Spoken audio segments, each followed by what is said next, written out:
नमस्कार, स्वागत है आप सभी का डीडी न्यूज पर। आप देख रहे हैं मिड डे प्राइम। मैं हूं रमा त्यागी। अगले 1 घंटे में हम आपको दिखाएंगे देश और दुनिया की बड़ी खबरें, बताएंगे दुनिया भर में कौन कौन सी खबरों पर है सबकी नजर, क्या चल रहा है खेल और अर्थ जगत में, और कुछ झलके फिल्म, कला और संस्कृति के क्षेत्र से भी।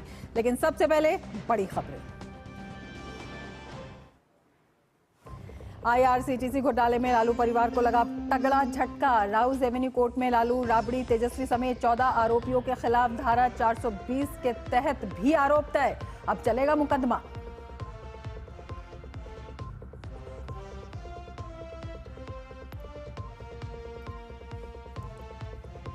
बिहार चुनाव के दूसरे चरण के लिए आज से नामांकन। भाजपा आज जारी कर सकती है उम्मीदवारों की पहली सूची।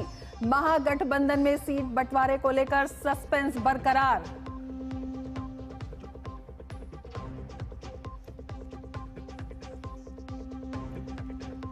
कफ सिरप बनाने वाली तमिलनाडु की कंपनी श्रीसन फार्मा के खिलाफ बड़ा एक्शन। चेन्नई में 7 जगहों पर ईडी की छापेमारी। सिरप के सेवन से हो चुकी है कई बच्चों की मौत।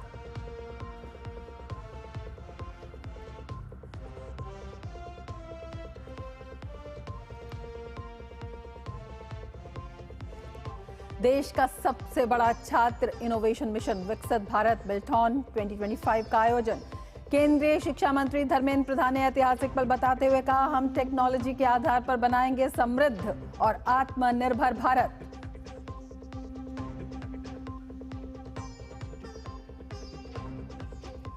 और गाजा शांति सम्मेलन से पहले इजराइल और हमास के बीच बंधकों की अदला बदली शुरू। हमास ने 7 बंधकों के पहले समूह को रेड क्रॉस को सौंपा।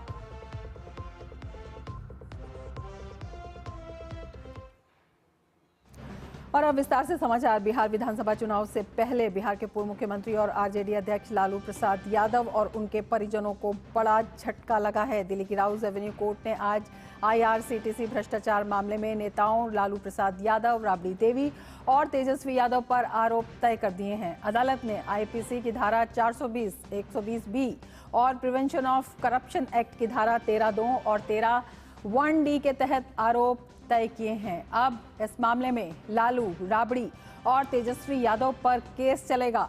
अदालत ने माना कि सभी पर आरोप हैं और कोर्ट ने आरोपियों की दलीलों से असहमति जताई।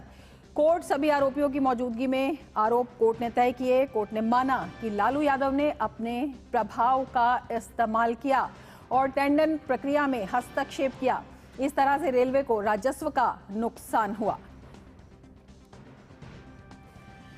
तो लालू परिवार को बड़ा झटका लगा है। हमारे संवाददाता विकास सारथी इस वक्त हमारे साथ जुड़े हुए हैं। विकास, इस पूरे मामले में किस तरह से कह सकते हैं कि एक बड़ा झटका, क्या कुछ कहा कोर्ट ने?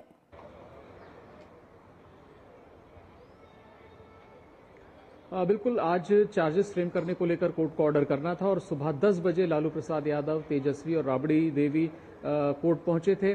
बहुत संक्षिप्त सुनवाई होती है जब चार्जेस फ्रेम को लेकर ऑर्डर होता है। कोर्ट ने सीधे उनसे पूछा कि उनके ऊपर जो आरोप लगाए गए हैं क्या वो उसे स्वीकार करते हैं, क्योंकि प्रथम दृष्टया कोर्ट को ये लगता है कि CBI ने जो केस बनाया है उसमें सब्सटेंस है, उसमें तथ्य है और ऐसे में चार्जेस फ्रेम करने की जरूरत है। यानी आरोप तय कोर्ट ने कर दिए और उस वक्त पूछा गया उनसे कि क्या वो इन चार्जेस को स्वीकार करते हैं या वो कंटेस्ट करेंगे, यानी वो इनके खिलाफ ट्रायल का सामना करेंगे। तो लालू प्रसाद यादव ने सभी आरोपों को अस्वीकार किया और जो की प्रक्रिया होती है अब कोर्ट ने आरोप तय कर दिए हैं और आने वाले दिनों में इस पर ट्रायल शुरू होगा। जहां तक इन सभी आरोपियों की बात की जाए तो इन तीनों के अलावा तीनों के समेत कुल 14 आरोपी इस मामले में हैं। हालांकि सभी को शुरुआत में ही कोर्ट ने जमानत दे दी थी, तो जहां तक उनकी व्यक्तिगत आज़ादी की बात है, पर्सनल लिबर्टी जो है वो किसी भी तरह से प्रभावित नहीं हुई आज के आदेश से। बेल पर ये लोग बने रहेंगे।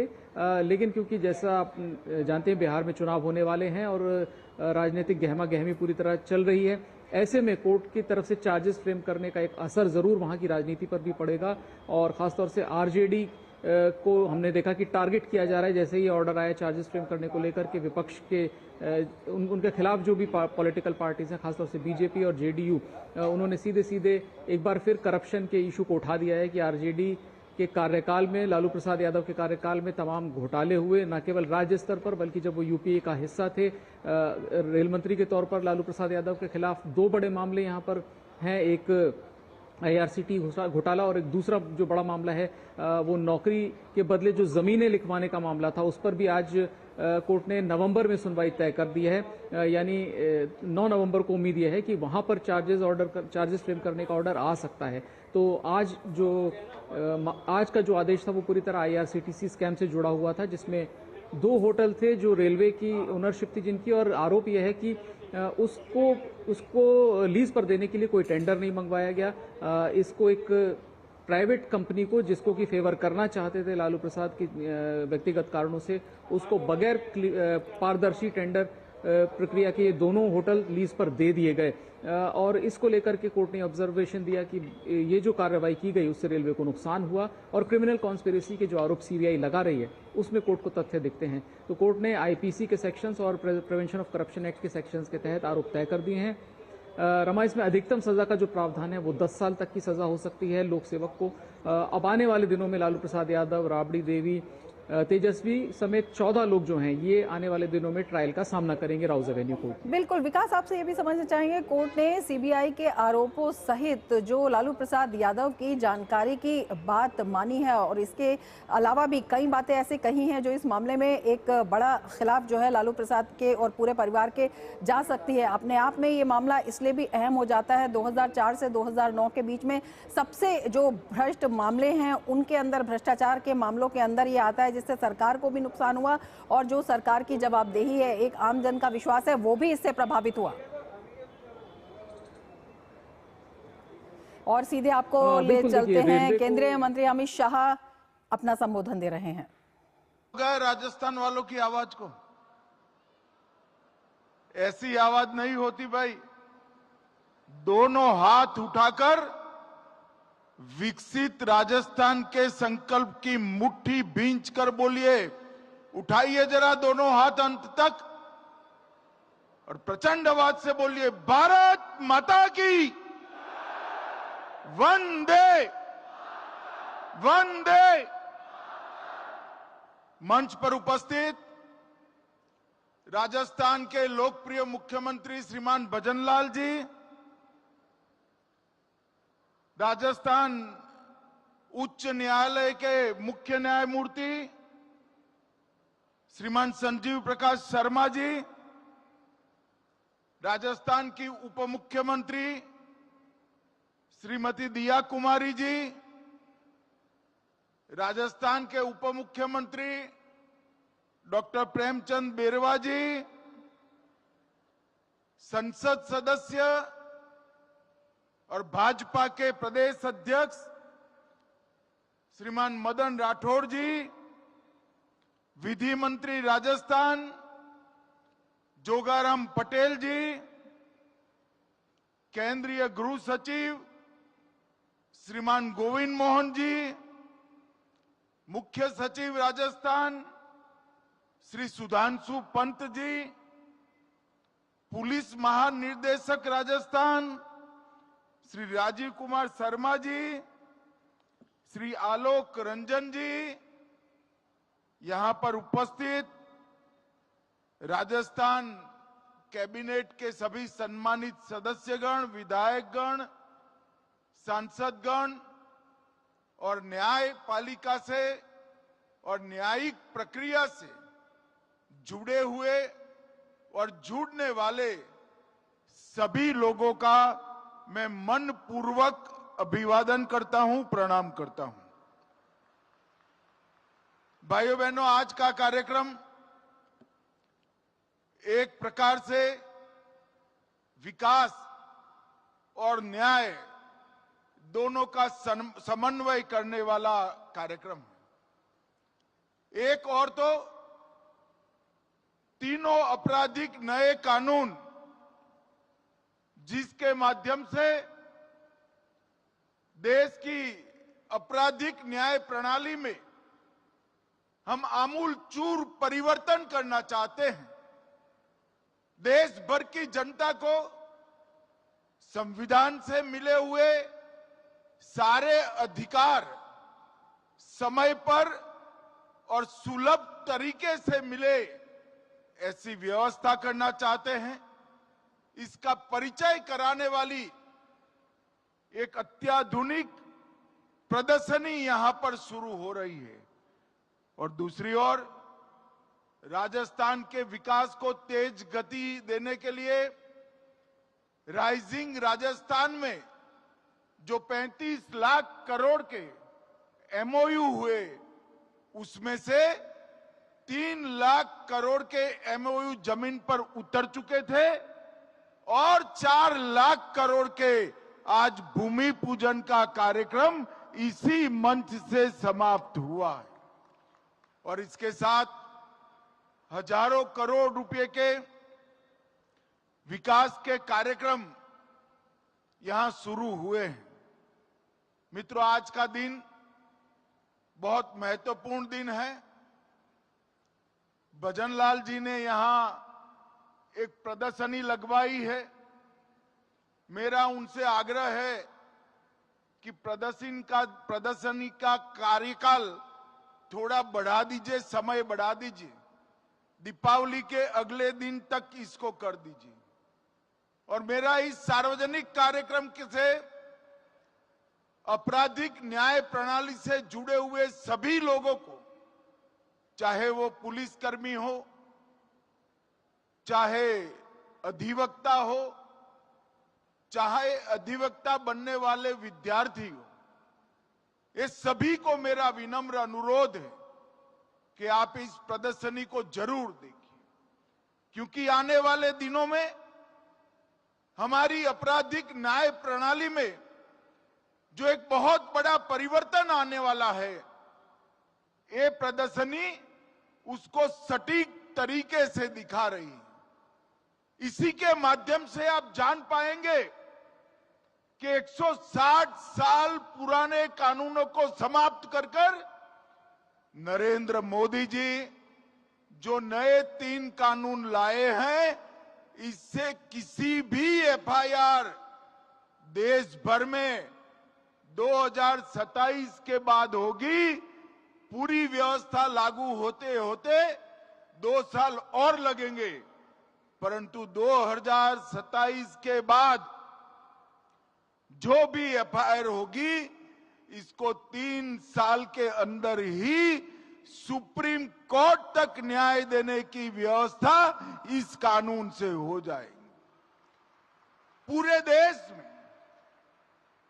कोई किसी के भी साथ अन्याय होता है तो वो कोर्ट में जाना पसंद नहीं करता है। हमारी न्यायिक व्यवस्था की छवि न्याय समय पर न मिले ऐसी बनी है और मैं विश्वास के साथ राजस्थान की जनता को बताने आया हूं कि 3 आपराधिक न्याय प्रणाली के कानून आपको समय पर सुलभ तरीके से, सरलता से न्याय देने का काम करेंगे। मोदी जी ने ईज ऑफ लिविंग के लिए ढेर सारे परिवर्तन किए हैं, परंतु इसके साथ ही ये कानूनों के अमल के साथ ही ईज ऑफ जस्टिस के लिए भी बहुत बड़ा परिवर्तन होगा। और मित्रों, मैं कहना चाहता हूं कि कानूनों के माध्यम से हमारी आपराधिक न्याय प्रणाली, क्रिमिनल जस्टिस सिस्टम दंड की जगह न्याय से प्रेरित होकर काम करेगी। पूरे देश में इसका सटीक क्रियान्वयन हो चुका है और इसका गृह मंत्रालय भारत सरकार के माध्यम से सभी राज्यों को सहायता और फॉलोअप करने के लिए भी मार्गदर्शन मिल रहा है। यहां डीजीपी साहब बैठे हैं राजस्थान के। राजस्थान वालों को मालूम नहीं है कि ये यहां आने से पहले इसी कानून के इम्प्लीमेंटेशन के साथ जुड़े थे। श्री राजीव शर्मा का बहुत बड़ा योगदान है इस कानूनों को पूरे देश में लागू करने के लिए। और मित्रों, ये कानून जब संसद में पास हुए, एक बहुत वरिष्ठ अधिवक्ता का मुझे फोन आया था। कितने सालों से मैं न्याय दिलाने का काम करता हूं, मगर अंग्रेजों द्वारा बनाए हुए, अंग्रेजों के पार्लियामेंट में पारित हुए और अंग्रेजी शासन बचाने के लिए बने हुए कानून की जगह भारतीयों ने बनाए हुए, भारतीय संसद में पारित हुए और भारतीयों को न्याय दिलाने वाले कानून की ये शुरुआत एक ऐतिहासिक बात है। और मित्रों, इससे एक लंबी हमने चर्चा की प्रक्रिया की, 3200 से अधिक सुझाव कई जगह से आए, 42 सांसद, अनगिनत आईपीएस अफसर, हाई कोर्ट, सुप्रीम कोर्ट के अधिवक्ता, जज साहब, कई लोगों के सुझाव per day to day consider कर मीटिंगें कर लगभग 3 साल की लंबी प्रक्रिया के बाद ये कानून बने हैं। ये कानून में महिला और बच्चों के खिलाफ अपराधों के लिए अलग चैप्टर दिया है, EFIR और 0 FIR का प्रावधान किया है, सभी जब्ती की वीडियोग्राफी अनिवार्य कर दी है और 7 साल से ज्यादा सजा जिसमें है, ऐसे हर अपराध के लिए फॉरेंसिक जांच को हमने कंपलसरी किया। और मैं आज राजस्थान की जनता को बताने आया हूं, राजस्थान में सजा कराने का दर 42% था, 42%। पुलिस 100 लोगों को पकड़ती थी, इसमें से सिर्फ 82 लोगों को सजा होती थी। ये कानून लगाए हुए 1 ही साल हुआ है और ये 42% को हम 60% तक पहुंचाए। और मित्रों, मैं आपको विश्वास दिलाता हूं, जब इसका संपूर्ण इंप्लीमेंटेशन हो जाएगा, ये 60% से भी बढ़कर 90% तक सजा का दर जाएगा। ये सभी प्रकार के वैज्ञानिक प्रावधान इस कानूनों में किए हैं। इस कानून के सुचारू इंप्लीमेंटेशन के लिए हमने दूरदर्शिता के साथ 2020 में ही नेशनल फॉरेंसिक साइंस यूनिवर्सिटी बना दी थी और इसकी देश भर में धीरे धीरे एफिलेटेड कॉलेजेस खोलकर एक नया कार्यबल, वैज्ञानिक जांच करने वाले युवाओं का कार्यबल हम बना रहे हैं। इन नई संहिताओं में आतंकवाद, मॉब लिंचिंग, संगठित अपराध और डिजिटल अपराध की व्याख्या भी हमारी न्याय प्रणाली में पहली बार की है। और इस कानून में कुल मिलाकर 29 से ज्यादा जगहों पर समय की मर्यादा तय की। 90 दिन में ही पीड़ित को अपडेट देना है, 14 दिन में पुलिस रिपोर्ट की आपूर्ति पीड़ित को कर देना है, 60 दिन में और 90 दिन में चार्जशीट कर देना है। अगर कोई देश छोड़कर जाता है या कानून की शरण में नहीं आता है तो ट्रायल इन एब्सेंशिया, इनकी अनुपस्थिति में ट्रायल कर सजा कराने का प्रावधान भी हमने किया है। इसके साथ साथ डायरेक्टर प्रोसिक्यूशन, इसकी भी स्थापना की है। मित्रों, ये जो बदलाव है एक प्रकार से ऐतिहासिक बदलाव है। मैं विश्वास के साथ कह रहा हूं, ये जो रिफॉर्म आया है वो 21वीं शताब्दी का सबसे बड़ा रिफॉर्म हमारे 3 क्रिमिनल जस्टिस कानूनों को आगे लागू करना है। और इसके कंप्लीट इंप्लीमेंटेशन के बाद हमारी आपराधिक न्याय प्रणाली, क्रिमिनल जस्टिस सिस्टम पूरी दुनिया में सबसे आधुनिक आपराधिक न्याय प्रणाली बन जाएगी, इसका मुझे पूरा विश्वास। मित्रों, कई सारे मामलों में 25-25, 30-30 साल तक हम सजा नहीं करवा पाते, लोगों को न्याय नहीं देते थे और इससे अब मुक्ति मिल जाएगी। जब हमने तय किया 60 दिन में चार्जशीट कर देना, चालान लागू करना और 90 दिन गंभीर अपराधों के लिए, तब सबके मन में संशय था ऐसा हो पाएगा। सिर्फ 1 साल हुआ है, देश में लगभग 50% से ज्यादा चार्जशीट समय पर होने लगे हैं और मुझे पूरा विश्वास है 1 और साल में ये 90% तक पहुंच जाएंगे। इसके तहत लाखों पुलिस अधिकारी, हजारों न्यायिक अधिकारी और एफएसएल के कर्मचारी, जेल के कर्मचारी, सभी का ट्रेनिंग का काम भी हमने पूरा कर दिया है। आई गॉट पोर्टल के माध्यम से भी ट्रेनिंग और प्रशिक्षण हो रहा है और अब कहीं पर भी पर्सनली कोर्ट के सामने जाने की गुंजाइश बहुत कम छोड़ी है। जेल से भी अपराधी वीडियोग्राफी से अपनी पेशी लगाएंगे। अलग जगह पे कोई पुलिस अधिकारी है तो वो भी वीसी से पेश हो सकते हैं।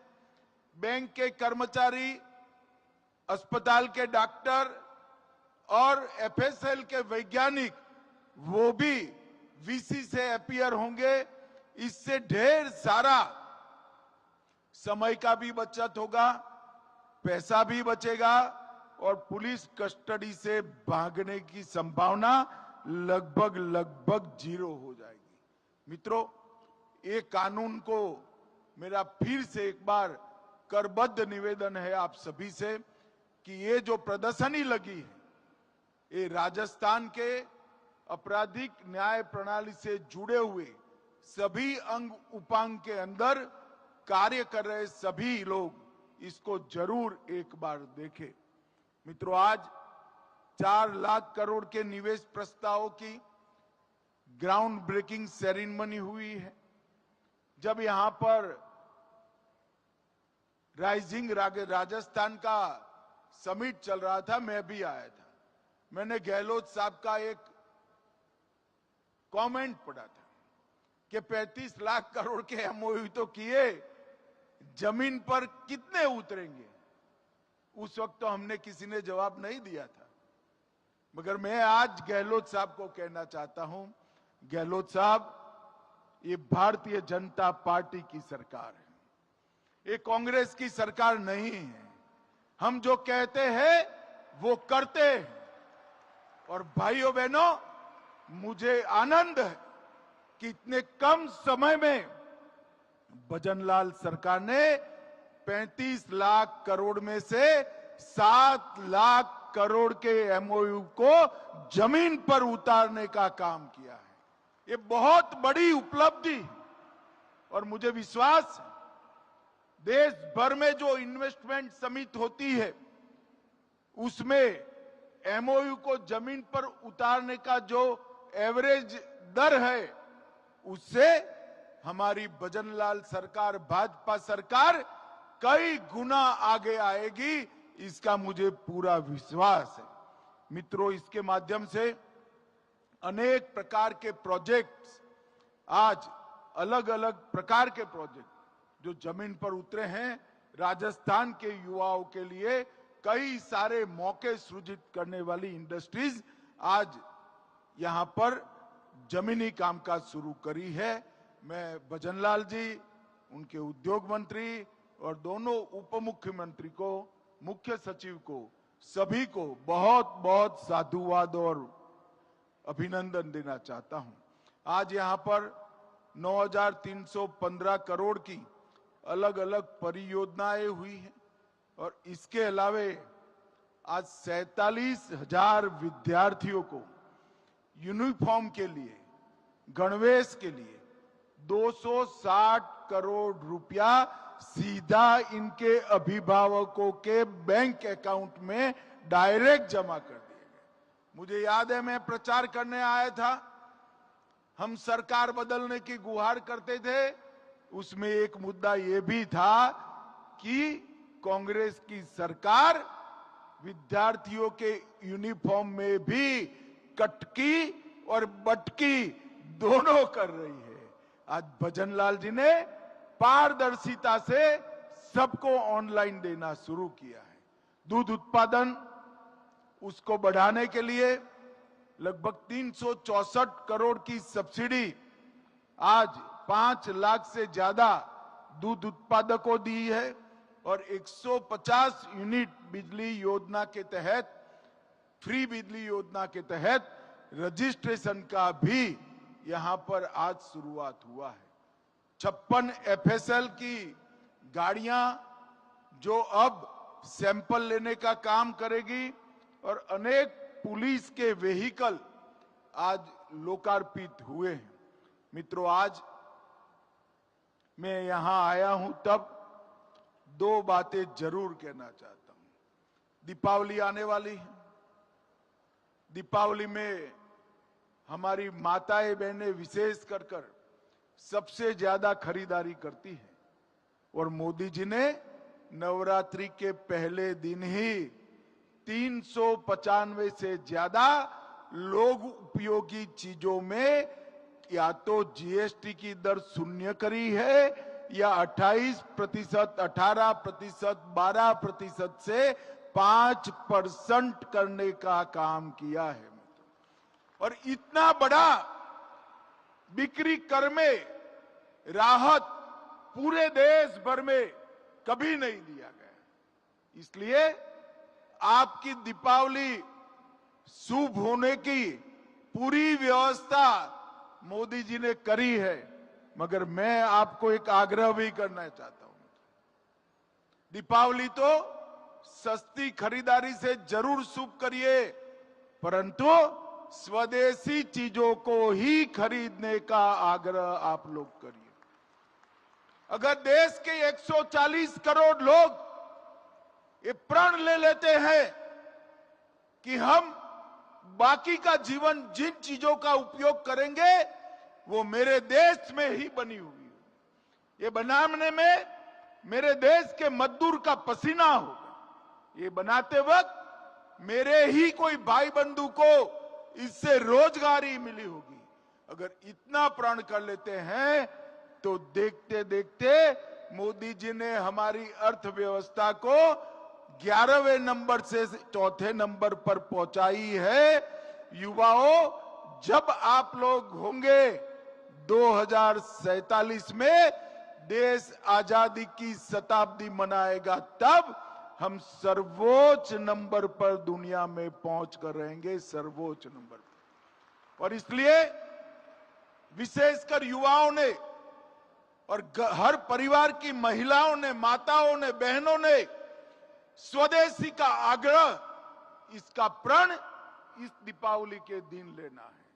अगर देश के अंदर ये तय हो जाए कि 140 करोड़ लोग वही चीजों का उपयोग करेंगे जो हमारे देश में बनी है, तो हमारे देश का मार्केट, हमारे देश की बने उत्पादों की खपत इतनी तेजी से बढ़ेगी कि हमारा देश दुनिया भर के उत्पादकों के लिए उत्पादन का केंद्र बन जाएगा।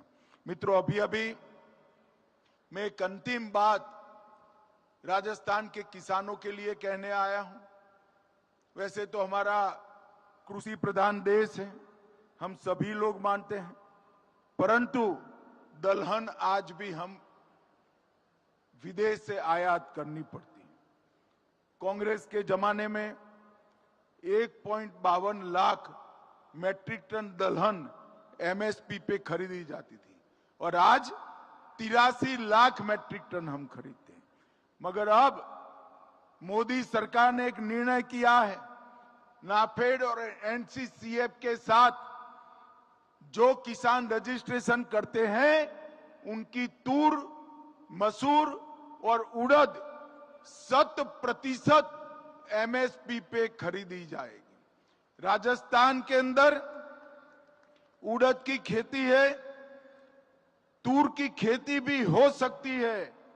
राजस्थान के सभी किसान इंटरक्रॉप जो करते हैं, बीच में जो क्रॉप करते हैं, उनमें दलहन की खेती करें और रजिस्ट्रेशन कराए एनसीसीएफ और नाफेड से, आपका 100% दलहन भारत सरकार एमएसपी पर खरीद लेगी।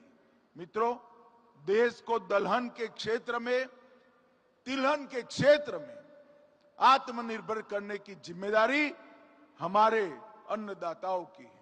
मैं राजस्थान के सभी किसान भाइयों को निवेदन करने आया हूं कि दलहन का उत्पादन बढ़ाइए, नाफेड और एनसीसीएफ के साथ आपका रजिस्ट्रेशन करिए और एमएसपी पर आपका सारा दलहन का क्रॉप भारत सरकार खरीद लेगी। भाइयों बहनों, आज फिर से एक बार राजस्थान सरकार के गृह मंत्रालय को मैं हृदयपूर्वक शुभकामनाएं देता हूं। इन्होंने एक बहुत सुंदर प्रदर्शनी यहां पर लगाई है, आप सभी जरूर उसको देखिएगा और आपराधिक न्याय प्रणाली में आपके लिए जो अधिकारों को सुनिश्चित किया है उसकी जानकारी प्राप्त करिएगा और आपराधिक न्याय प्रणाली को सफल करने के लिए जागरूक नागरिक के नाते आप भी सम्मिलित होइएगा। फिर से एक बार भजनलाल और उनकी पूरी टीम को 7 लाख करोड़ के एमओयू को जमीन पर उतारने के लिए बहुत बहुत बधाई और आगे के लिए शुभकामनाएं। मेरी बात मैं यहीं समाप्त करता हूं। मेरे साथ जरा जोर से बोलिएगा, भारत माता की। अरे जोर से बोलो भाई, ऐसा नहीं चलता। प्रचंड वार से बोलो, भारत माता की। वंदे वंदे। सभी को राम राम। जयपुर से आप सीधा प्रसारण देख रहे थे। केंद्रीय गृह मंत्री अमित शाह एक कार्यक्रम में संबोधन दे रहे थे। ये कार्यक्रम नए आपराधिक कानूनों की राज्य स्तरीय प्रदर्शनी का भी वहां पर इस कार्यक्रम में उद्घाटन हुआ। उन्होंने बताया कि किस तरह से 160 साल पुराने जो नियम है उनको बदला गया और सभी के लिए जो न्याय है वो सुगम किया गया। उन्होंने ये भी बताया कि ये जो प्रणाली है ये दंड की जगह न्याय पर फोकस है और किस तरह से आम आदमी इसमें न्याय जो है वो प्राप्त कर सकता है। इसके साथ ही उन्होंने ये भी बताया कि किस तरह से राजस्थान की अगर बात करते हैं तो जो इन्वेस्टमेंट समिट हुआ था 35 लाख करोड़ के जो एमओयू थे उसमें 7 लाख करोड़ के जो कार्य हुए थे वो जमीन पर भी अब उतरने लगे हैं। इसके साथ ही उन्होंने जीएसटी रिफॉर्म्स की बात की, साथ ही किसानों के हित में किस तरह से सरकार लगातार अपनी प्रतिबद्धता दिखा रही है इस बात को भी बताया। मीडिया प्राइम में अब लेते हैं एक ब्रेक, आप देखते रहिए टीवी न्यूज। यशस्वी प्रधानमंत्री नरेंद्र मोदी के मार्गदर्शन में माननीय मुख्यमंत्री योगी आदित्यनाथ के बुलंद इरादों ने बदली है उत्तर प्रदेश की तस्वीर। एमएसएमई और निजी क्षेत्र का उद्योग व्यापार फलने फूलने लगा और 2 करोड़ से अधिक युवाओं को रोजगार मिला। देशी विदेशी निवेशकों को उत्तर प्रदेश में संभावनाएं नजर आईं और इससे 60 लाख से अधिक नौजवानों को मिले हैं रोजगार के सुनहरे मौके। निष्पक्ष एवं पारदर्शी प्रक्रिया से 8.5 लाख से अधिक युवाओं को सरकारी नौकरियां मिली। प्रदेश ने एक साथ 60,000 से अधिक पुलिसकर्मियों की भर्ती, 10 लाख से अधिक स्वयं सहायता समूह के माध्यम से 1 करोड़ से अधिक महिलाओं और बीसी सखी योजना के अंतर्गत 58,000 से अधिक महिलाओं ने रोजगार प्राप्त किया है। एक जनपद एक उत्पाद योजना से 30 लाख से अधिक और स्टार्टअप नीति के अंतर्गत 5 लाख से अधिक नौजवानों को मिला है रोजगार। युवाओं के हो रहे हैं सपने साकार, काम दमदार, डबल इंजन सरकार। बिहार विधानसभा चुनाव के दूसरे चरण की अधिसूचना जारी हो गई। इसके साथ ही दूसरे चरण की 122 विधानसभा सीटों के लिए नामांकन की प्रक्रिया शुरू हो गई है। निर्वाचन आयोग ने नामांकन केंद्रों के आसपास कड़ी सुरक्षा व्यवस्था के विशेष निर्देश दिए हैं। नामांकन के लिए प्रत्याशी के साथ केवल 3 वाहन और प्रस्तावक सहित अधिकतम 5 व्यक्ति ही जा सकेंगे। पूरी नामांकन प्रक्रिया की वीडियोग्राफी भी की जाएगी। दूसरे चरण में 11 नवंबर को 20 जिलों पश्चिमी चंपारण, पूर्वी चंपारण, शिवहर, सीतामढ़ी, मधुबनी, सुपौल, अररिया, किशनगंज, पूर्णिया, कटिहार, भागलपुर, बांका, जमुई, नवादा, गया, जहानाबाद, अरवल और औरंगाबाद, रोहतास और कैमूर में मतदान होगा। दूसरे चरण के लिए 20 अक्टूबर तक नामांकन भरे जा सकते हैं। 21 अक्टूबर को नामांकन पत्रों की जांच होगी। 23 अक्टूबर तक नाम वापस लिए जा सकते हैं। दूसरे चरण का मतदान 11 नवंबर को होगा और मतगणना 14 नवंबर को होगी।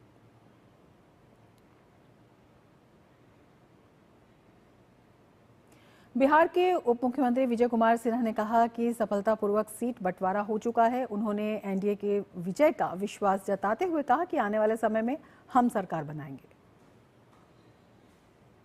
एनडीए गठबंधन सफलतापूर्वक सहमति के आधार पर बिहार के जनता के हित में निर्णय लिया है और यह सफल रहेगा। भारी बहुमत से सरकार भी बनाएगी और बिहार के विकास की गति को और तेजी से बढ़ाएगी। भारतीय जनता पार्टी बिहार विधानसभा चुनाव के लिए उम्मीदवारों की पहली सूची आज जारी कर सकती है। सत्तारूढ़ राष्ट्रीय जनतांत्रिक गठबंधन एनडीए ने कल सीट बंटवारे की घोषणा की थी। समझौते के अनुसार भारतीय जनता पार्टी और जनता दल यूनाइटेड 101 सीटों पर चुनाव लड़ेंगे। लोक जनशक्ति पार्टी रामविलास गुट को 29 सीटें तथा हिंदुस्तानी अवाम मोर्चा और राष्ट्रीय लोक मोर्चा को 6 सीटें दी गई हैं। और बिहार एनडीए में हुए इस सीट बंटवारे के बाद अब सबकी नज़र महागठबंधन पर लगी है। महागठबंधन में सीटों का बंटवारा अब दिल्ली में तय होगा। महागठबंधन में शामिल दलों के नेता बिहार से दिल्ली पहुंच गए हैं। दिल्ली में आज कांग्रेस की सेंट्रल इलेक्शन कमेटी की एक अहम बैठक होने वाली है। इस बैठक में राहुल गांधी, मल्लिकार्जुन खड़गे और केसी वेणुगोपाल जैसे बड़े नेता शामिल होंगे। इस मीटिंग का मुख्य एजेंडा सीट शेयरिंग को लेकर आखिरी फैसला लेना है। सूत्रों के मुताबिक तेजस्वी यादव की इस दिल्ली यात्रा के दौरान उनकी कांग्रेस नेता राहुल गांधी से सीटों के बंटवारे को लेकर अंतिम बातचीत होगी। उम्मीद है कि आज शाम तक सीट बंटवारे का ऐलान कर दिया जाएगा। बिहार सरकार के मंत्री नितिन नवीन ने इंडी गठबंधन में अभी तक सीटों पर सहमति नहीं होने पर आड़े हाथों लिया। नितिन नवीन ने कहा कि महागठबंधन में सब कुछ सही नहीं है। उन्होंने कहा कि जिसकी नियत और नीति सही होती है वो समय पर फैसला ले लेते हैं। वहीं जिसकी नियत, नीति और नेतृत्व तय नहीं होता है वहां धोखा होता है, जो महागठबंधन में हो रहा है। नीति सही हो, नियत सही हो, नेतृत्व सही हो तो निर्णय भी सही समय पर हो जाता है। जिसके नीति में खोट हो, निर्णय सही नहीं लेने की क्षमता हो और नेतृत्व में भी कंफ्यूजन हो तो कहीं ना कहीं वहां पर हमेशा ठगे जाने का डर होता है और इसीलिए गठबंधन उस रूप से चलता है। और हमारे दो संवाददाता हमारे साथ जुड़े हुए हैं। कुमार आलोक जुड़े हुए हैं हमारे साथ और राजेश राज भी हमारे साथ जुड़े हुए हैं। कुमार आलोक, सबसे पहले आपसे पूछना चाहेंगे, एनडीए में तो जो सीटों का बंटवारा है वो हो गया है, लेकिन अगर महागठबंधन की बात करते हैं तो वहां पर कई पेच अभी दिखाई देते हैं। किस तरह से आप देखते हैं, कहीं ना कहीं जो सब कुछ सही होने की बात कही जाती है उसमें कुछ खटका लगता है? देखिए, जैसा कि आपने बताया कि कांग्रेस की कार्य समिति की, कांग्रेस चुनाव समिति की एक अहम बैठक, वो लास्ट और फाइनल आप समझें कि चुनाव से लगभग 114 उम्मीदवारों का जो लिस्ट इन्होंने बनाया है कांग्रेस ने, की जरूरत पड़ने पर अगर गठबंधन नहीं हो तो और सीटों पर अपना दावा पेश करेंगे, वो तो बात की बात है। लेकिन अभी ये केंद्रीय चुनाव समिति की जो बैठक होगी कांग्रेस की, जिसमें कि मल्लिकार्जुन खड़गे, राहुल गांधी और केसी वेणुगोपाल रहेंगे, तो 3 बजे के लगभग वहां पर स्थिति स्पष्ट हो जाएगी कांग्रेस की। और उसके बाद शाम में तेजस्वी यादव मिलेंगे राहुल गांधी, मल्लिकार्जुन खड़गे से, और जो सीट शेयरिंग की जो बात है वो लगभग फाइनल हो जाएगा, ऐसा सूत्रों का कहना है। और क्योंकि तेजस्वी की जो फ्लाइट है, तेजस्वी यादव की फ्लाइट सबसे लास्ट फ्लाइट है जो 11:30 बजे पटना पहुंचेगी, तो ये राउज एवेन्यू का जो मामला था, लैंड फॉर जॉब का जो मामला था, वो फिलहाल टल गया है उनके लिए, जो सरदर्द था। और उसके बाद सारा जो फोकस है वो सीट शेयरिंग को लेकर के होगी। लेकिन सबसे ज्यादा जो महागठबंधन के अंदर कोई बहुत बड़ा पेच अगर फंसा हुआ है तो वो है मुकेश सहनी। हमारे महागठबंधन के लोगों से बात हुई, नेताओं से बात हुई, तो उनका कहना है कि महागठबंधन में सब कुछ सही है, सीटों को लेकर के कोई कहीं से कोई मोल भाव नहीं है, लेकिन मुकेश सहनी जो है वो बहुत बड़ा सरदर्द बने हुए हैं महागठबंधन के लिए। और महागठबंधन इस सरदर्द से कैसे छुटकारा लेता है ये देखने वाली विषय होगी। बिल्कुल, राजेश राज भी हमारे साथ जुड़े हुए हैं। राजेश, आपसे समझना चाहेंगे, एनडीए में जिस तरह से सीट शेयरिंग हुई है वो जो फॉर्मूला आप देखते हैं, किस तरह से देखते हैं, और पहली सूची आज जारी हो सकती है क्या बीजेपी की?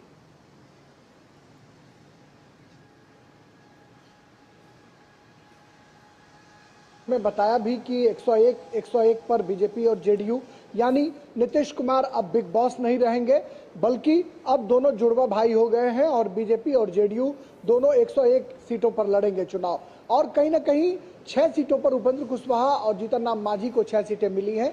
दोनों बेहद नाराज बताए जा रहे हैं। हमने देखा कि जीतन राम मांझी पहले भी उन्होंने ट्वीट करके कहा था कि दे दो हमको 15 ग्राम और रखो अपनी धरती तमाम, यानी 15 सीटों का डिमांड उनका भी था। इसके बावजूद जब वो पटना की ओर कल कूच किए तो उन्होंने कहा कि हम अंतिम दम तक प्रधानमंत्री के साथ होंगे, लोग इसका कोई गलत अर्थ ना लगाए, यानी पटना जा रहे हैं तो नाराज होकर नहीं जा रहे हैं। ये उनके ट्वीट का लब्बो-लुआब था। और अभी उपेंद्र कुशवाहा का जो ट्वीट आया है, उस उपेंद्र कुशवाहा ने भी अपने ट्वीट में एक शेर का जिक्र किया है। उन्होंने कहा कि फलक की जिद है जहां बिजलियां गिराने की, हमें भी जिद है वहीं आसियां बसाने की। उन्होंने रात एक ट्वीट किया था, उसमें उन्होंने कहा कि आज बहुत सारे लोगों के कार्यकर्ताओं के घर में भोजन नहीं बने होंगे और अगर बने होंगे तो लोगों ने खाया नहीं होगा। यानी नाराजगी है, लेकिन 6-6 सीटें मिलने के बाद कोई प्रतिकार करने या विरोध करने की बात जो है वो सामने नहीं आ रही है। लेकिन अपनी अपनी भावनाओं का इजहार लोग ट्वीट के जरिए, फेसबुक पोस्ट के जरिए कर रहे हैं, मीडिया से मुखातिब नहीं हो रहे हैं। अब ये तमाम लोग पटना पहुंच चुके हैं और पटना कल भी जब केंद्रीय चुनाव समिति की बैठक हो रही थी, रमा जब भारतीय जनता पार्टी के दफ्तर पर, तो विनोद तावरे जो प्रभारी हैं उन्होंने कहा कि हम कल पटना कूच करेंगे और ये उम्मीद की जा रही है कि पटना जाकर अपने अपने प्रत्याशियों के नामों का ऐलान किया जाएगा। तो ये उम्मीद की जा रही है कि देर शाम तक आज जो है भारतीय जनता पार्टी अपनी लिस्ट जारी कर सकती है। इस पर तमाम लोगों की नजरें टिकी हुई हैं। लेकिन जो पेच है कि 24 सीटें उपेंद्र कुशवाहा को नहीं मिली और 24 सीटें जीतन राम मांझी को नहीं मिली, वहीं 29 सीटें चिराग पासवान झटक ले गए।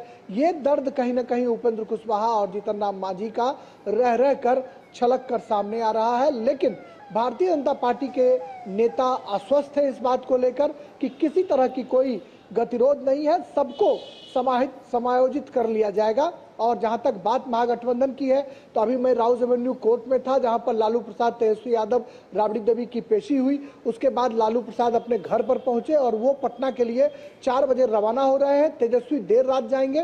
तेजस्वी यहां से निकलकर अपने दूसरे ठिकाने पर जा चुके हैं और ये माना जा रहा है कि सीईसी कांग्रेस की जो बैठक है, उस बैठक के बाद मल्लिकार्जुन के खड़गे के घर पर तेजस्वी यादव और खड़गे साहब, राहुल गांधी, इन लोगों की मुलाकात होगी। मुकेश सहनी से भी मैंने सीधे शब्दों में पूछा कि बैठक कब है, तो उन्होंने कहा कि अभी समय निश्चित नहीं है, लेकिन हम मिलेंगे और जल्दी ही सब कुछ जो है उसको रिजॉल्व कर लिया जाएगा। बिल्कुल। कुमार आलोक, आपसे इसी पर सवाल करना चाहेंगे।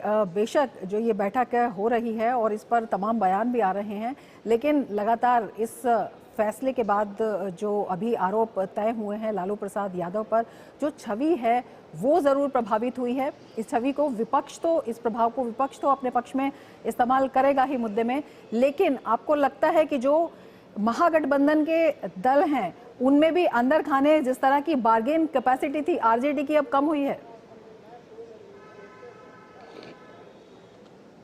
देखिए, अगर नीतीश कुमार जब लालू प्रसाद यादव के साथ यानी आरजेडी के साथ उन्होंने 2 बार गठबंधन किया था और सरकारें चलाई थी, हालांकि वो समय अवधि बहुत कम रहा, ज़्यादा दिन तक नहीं चला पाए और फिर से भाजपा में लौटे वो।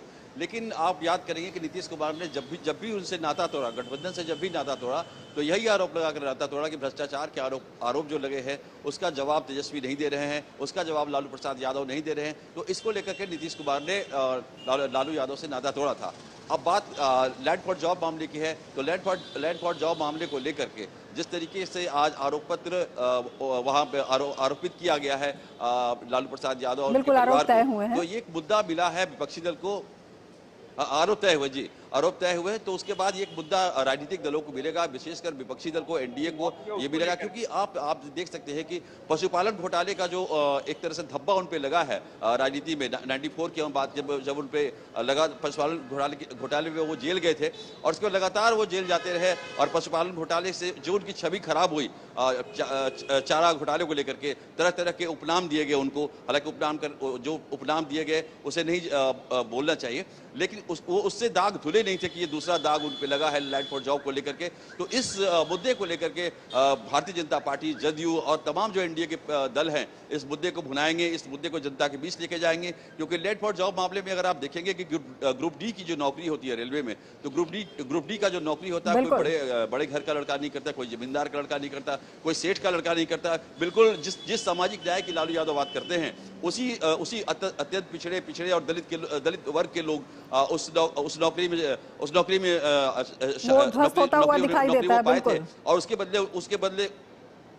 बदले उन्हें जमीन अपना देना पड़ा था। तो सामाजिक न्याय के जो पक्षधर हैं और वो सामाजिक न्याय के लोगों का ही गला घोटते हैं। तो इसको लेकर के जो एनडीए है वो जरूर जनता के बीच जाएगी और ये समझाएगी कि कैसे लालू प्रसाद यादव और उनका जो पूरा कुनबा है किस तरीके से लैंड फॉर जॉब मामले में अति पिछड़ों और सामाजिक न्याय की जो धारा है उस धारे में रहने वाले लोगों के साथ अन्याय किया है। बिल्कुल, बड़े दिलचस्प समीकरण जो है वो बनते हुए दिखाई देते हैं। बहुत शुक्रिया आपका कुमार आलोक और राजेश राज हमसे जुड़ने के लिए और तमाम जानकारी हमारे साथ साझा करने के लिए। मिड डे प्राइम में फिलहाल वक्त है एक ब्रेक का, आप देखते रहिए टीडी न्यूज। 605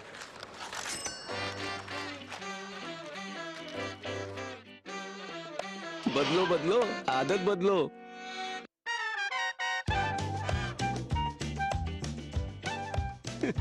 बदलो आदत बदलो। अब नजदीकी बैंक जाकर फटे पुराने नोट्स बदलिए।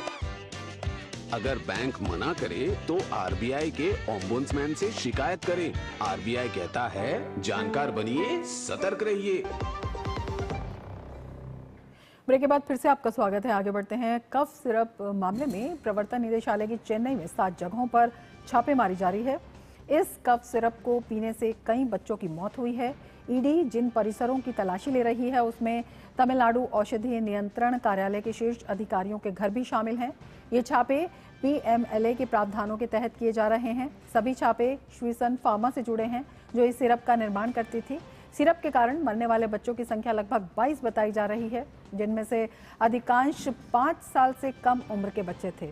ज्यादातर बच्चे मध्य प्रदेश के छिंदवाड़ा और कुछ मामले राजस्थान में भी सामने आए हैं। श्रीसन फार्मा के मालिक जी रंगनाथन को 9 अक्टूबर को मध्य प्रदेश पुलिस ने हिरासत में लिया था। इस साल 2011 से लाइसेंस प्राप्त इस कंपनी ने कथित तौर पर खराब बुनियादी ढांचे और राष्ट्रीय औषधि सुरक्षा नियमों के उल्लंघन के बावजूद 1 दशक से भी अधिक समय तक बिना किसी रोक-टोक के परिचालन जारी रखा।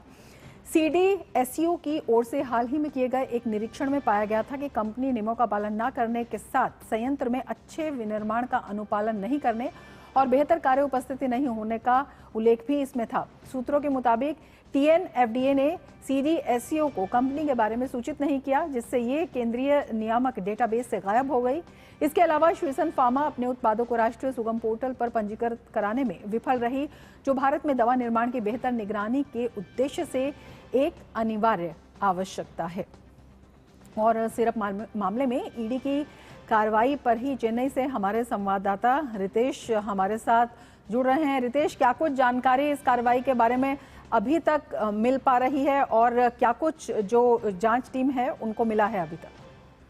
देखिए, अभी जो जानकारी मिली है, तमिलनाडु ड्रग कंट्रोल के जो निदेशक हैं उनके घर पे छापेमारी हुई है और ये कहा जा रहा है कि कहीं ना कहीं कंपनी के जो कंपनी के मालिक हैं और तमिलनाडु ड्रग कंट्रोल बोर्ड के जो निदेशक हैं उनके बीच कुछ रिश्ता तो है और ये इस रिश्ते के कारण ही कंपनी इतने दिनों से चल रही थी और जबकि कंपनी कई सारे नियमों का उल्लंघन कर रही थी। कई सारे नियम जो होते हैं, नियम कायदों को उसको मानना होता है कंपनी को, जो ड्रग कंपनियां होती हैं उसको लेकर के। और इससे पहले भी इस कंपनी के परिसर का सर्वे किया गया था और सर्वे करने के बाद जानकारी ये मिली थी कि नियमों का उल्लंघन किया जा रहा है। कंपनी में जो वर्क एटमॉस्फेयर है, जो दवा बनाने के लिए काम होना चाहिए और जो नियामक होने चाहिए, उसका पालन नहीं किया जा रहा है और इस रिपोर्ट के आने के बावजूद भी दबा दिया गया। इस पर कोई कार्रवाई नहीं होती है और ये काम धड़ल्ले से चलता रहता है और नींद लोगों की तब जागती है जब बच्चों की मौत होने लगती है। उसके बाद से बच्चों की मौत होने के बाद ही लोगों की नींद खुलती है। उसके बाद आनन फानन में कार्रवाई होती है। तमिलनाडु सरकार इससे अपना पीछा छुड़ा रही है, लेकिन सबसे बड़ी बात है कि ये हो कैसे रहा है। और आज जब ईडी की दबिश पड़ी है तो इसमें और भी खुलासे सामने आएंगे कि इसके पीछे और कौन कौन है, क्योंकि बिना किसी राजनीतिक संरक्षण के ऐसा हो ही नहीं सकता। बिल्कुल रितेश, एक बड़ा सवाल ये भी आ जाता है, जिस तरह से अनियमितताओं की बात हो रही है, जो जरूरी अनुपालन की प्रक्रियाएं हैं उनकी बात हो रही है, सुगम पोर्टल पर इसका ना होना, तमाम तरह की चीजें इसके साथ जुड़ी हैं, उसके बावजूद ये कंपनी कैसे चलती रही? मैंने कहा ना कि इसके बावजूद कंपनी का चलना बस एक ही चीज दिखाता है कि आपकी कहीं ना कहीं किसी के साथ साठगांठ है। या तो ये तो सीधा स्पष्ट हो रहा है कि अभी जांच से जो पता चल रहा है, तमिलनाडु ड्रग कंट्रोल बोर्ड के निदेशक के यहाँ जब छापेमारी हो रही है तो इसका मतलब है कि कहीं ना कहीं तार जुड़े हुए हैं। और ये आगे कहाँ जाएगा ये लिंक, क्योंकि जब तक आप निदेशक जब इसको निदेशक के घर पे छापेमारी पड़ी है तो इस निदेशक के ऊपर कौन है, क्योंकि निदेशक सिर्फ अपनी मर्जी से ये काम करता रहे ये नहीं कहा जा सकता, उसको कहीं ना कहीं राजनीतिक संरक्षण मिला हुआ होगा। और ये अब आगे की जांच में पता चलेगा। बिल्कुल, तो इस जांच से कई बड़े खुलासे हो सकते हैं जिस तरह के आधार मिल रहे हैं रितेश। जी हाँ, ये आने वाले दिनों में दर बदर, जैसे आज ईडी की कार्रवाई हुई है, उस कार्रवाई में कुछ न कुछ और बड़े खुलासे होंगे। अभी तक तो स्पष्ट जानकारी हमारे सामने नहीं आई है कि क्या है, लेकिन कुछ आने वाले दिनों में जरूर ये साफ हो जाएगा कि इसके पीछे और कौन कौन लोग हैं। और वहां भी हमें ईडी की छापेमारी या फिर सरकारी जो एजेंसियां हैं उसकी, और ये सारा स्पष्ट खेल सिर्फ केंद्रीय जांच एजेंसियों के तहत ही किया जा हो सकेगा, अदरवाइज ये पॉसिबल नहीं है। बिल्कुल बिल्कुल रितेश, आप नजर बना रखिए। बहुत शुक्रिया तमाम जानकारी के साथ। तो चेन्नई से हमारे संवाददाता रितेश, जिन्होंने बताया कि किस तरह से वहां पर छापेमारी का काम चल रहा है, बड़ी जो है वहां पर कई खुलासे हो सकते हैं और उन्होंने इसमें राजनीतिक साठगांठ से भी इनकार नहीं किया। आगे बढ़ते हैं। सुप्रीम कोर्ट ने करूर भगदड़ की सीबीआई जांच के आदेश दे दिए हैं। सुप्रीम कोर्ट ने सीबीआई जांच की निगरानी के लिए पूर्व supreme court justice Ajay Rastogi की अध्यक्षता में एक समिति भी गठित की है। आपको बता दें, इस समिति में तमिलनाडु के आईपीएस कैडर के 2 अधिकारी भी होंगे।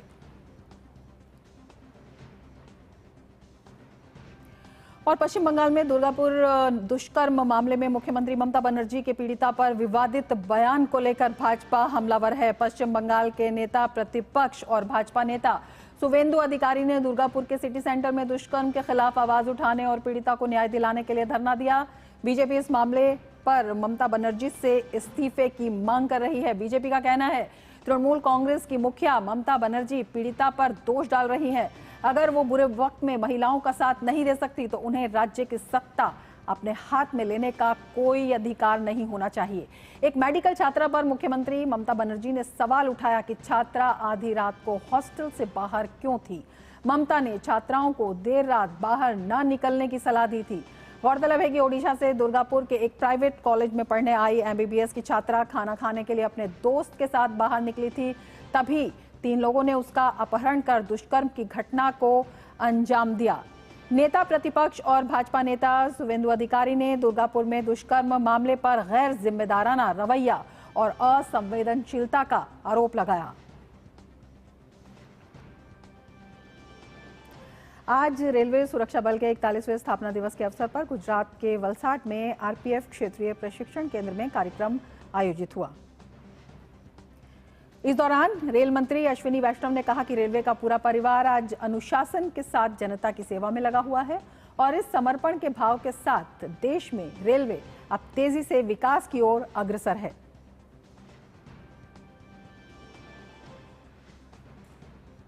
इस तरह का आयोजन कभी नहीं है, इतिहास में नहीं था।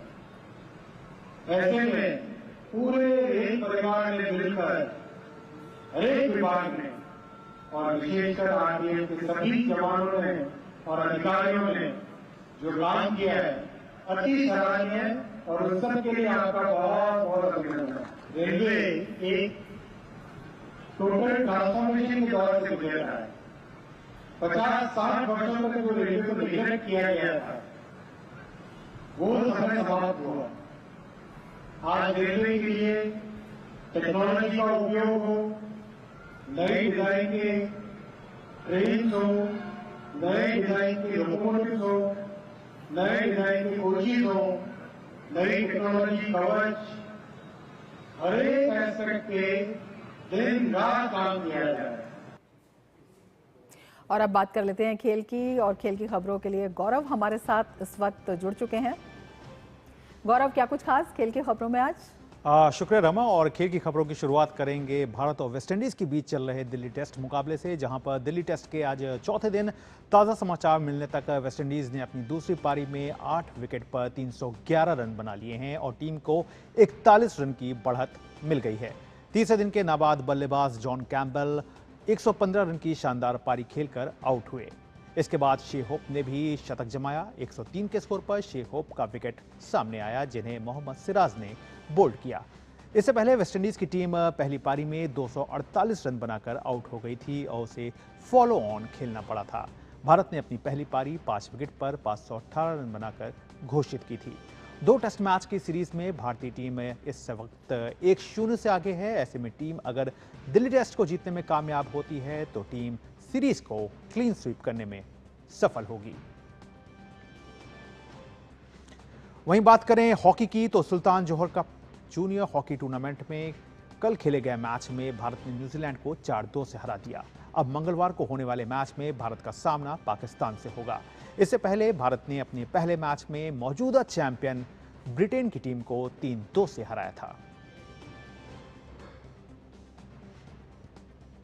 और बात कर लेते हैं गोल्फ की, जहां इंडिया ओपन महिला गोल्फ टूर्नामेंट में भारतीय गोल्फर वाणी कपूर का दमदार प्रदर्शन देखने को मिला। वाणी हालांकि खिताब को तो नहीं जीत सकी, लेकिन फिर भी कट ऑफ में जगह बनाते हुए टॉप 10 में रहीं। वाणी के मुताबिक इस प्रतियोगिता से उन्हें एक नया अनुभव मिला, जो उन्हें आगामी टूर्नामेंट के लिए नई ऊर्जा देगा। वाणी से इस प्रतियोगिता और उनके आगे की तैयारी में डीडी न्यूज की टीम ने उनसे खास बात की।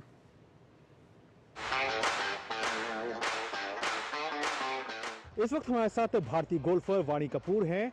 आइए उनसे बात करते हैं और जानते हैं उनके अनुभव को, जिस तरह से उन्होंने इंडिया ओपन गोल्फ टूर्नामेंट में हिस्सा लिया। वाणी, भले ही चैंपियनशिप जो है वो हम नहीं जीत पाए, लेकिन फिर भी जिस तरह का जो एक्सपोजर मिला, जिस तरह का यहाँ पे एक एक्सपीरियंस मिला, आपने जिस तरह का एक्सपीरियंस यहाँ पे गेन किया, उसके बारे में बताइए। मेरा टूर्नामेंट बहुत अच्छा गया, टॉप 10 फिनिश हुआ। और कभी कभी ऐसे टूर्नामेंट जीतते नहीं है, बट मेरे को ऐसा लगता है कि लाइफ में मैंने और कुछ भी जीता है। इतने सारे लोग आए, सपोर्ट किया, फैमिली मेम्बर्स, बहुत सारे दोस्त, तो वो सब कुछ देख के भी मुझे बहुत अच्छा लगा। सबको थैंक यू बोलना चाहूँगी दिल से।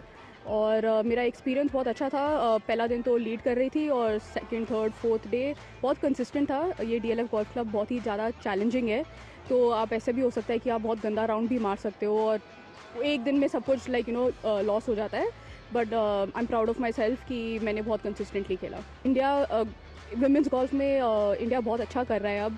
आई थिंक ये पहली बार हुआ है कि there are 4 girls in the top 10 and yes, इससे बस अभी बेटर ही होने वाला है। अगर गोल्फ की बात करें तो देश में अदिति अशोक जो है वो एक इस टूर्नामेंट को जीतने वाली इकलौती रही हैं, लेकिन उसके बाद से जिस तरह से आप लोगों ने भी अपना प्रदर्शन अच्छा किया है, किस तरह से एक चेंज जो है, एक रेवोल्यूशन जो है वो देश में लाती हैं जब हम इस तरह के टूर्नामेंट्स में अच्छा करते, बेहतर करते? बिल्कुल, कोई भी हो, जो भी पहली बार अगर टूर्नामेंट जीत जाए तो वो थोड़ा और हौसला मिलता है कि अगर वो जीत सकती है तो हम भी जीत सकते हैं। और जैसे इस टूर्नामेंट में अभी 4 इंडियंस टॉप 10 में आए हैं, तो आई एम श्योर बाकी इंडियंस को भी ऐसा लगेगा कि अगर हम लोग कर सकते हैं तो और भी। तो बहुत सारे वेज में सब लोग एक दूसरे को इंस्पायर कर रहे हैं, एक दूसरे को लिफ्ट कर रहे हैं। हालांकि अभी बहुत दूर है, लेकिन फिर भी बात करनी ज़रूरी है एशियन गेम्स को लेकर के और साथ ही साथ ओलंपिक को लेकर के। हाँ जी, मैंने एक बार एशियन गेम्स खेल चुकी हूँ 2010 में एंड होपफुली वापस एक मौका मिले खेलने का। और इवन एट द ओलंपिक्स वो मेरा गोल है, मेरा ड्रीम है और मैं बिल्कुल चाहती हूँ कि मैं ये करूँ लाइफ में एक बार तो। बात की बहुत बहुत शुक्रिया। तो ये हैं वाणी कपूर, जिनका कहना है कि उनका सपना जो है वो एशियन गेम्स और ओलंपिक में कहीं ना कहीं मेडल जीतने का भी है, लेकिन साथ ही साथ वो इस बात पर भी जोर दे रही हैं कि देश में गोल्फ की जो तस्वीर है वो पहले से बहुत ज़्यादा मजबूत हुई है। कैमरामैन सुनील के साथ मैं गौरव कुमार, DD न्यूज़, दिल्ली। तो रमा, ये थी खेल जगत से जुड़ी हुई तमाम बड़ी खबरें जिन्हें आपने देखा। धन्यवाद गौरव तमाम खबरों की जानकारी के लिए। इसके साथ ही मिड डे प्राइम में फिलहाल इतना ही। दीजिए इजाजत, नमस्कार।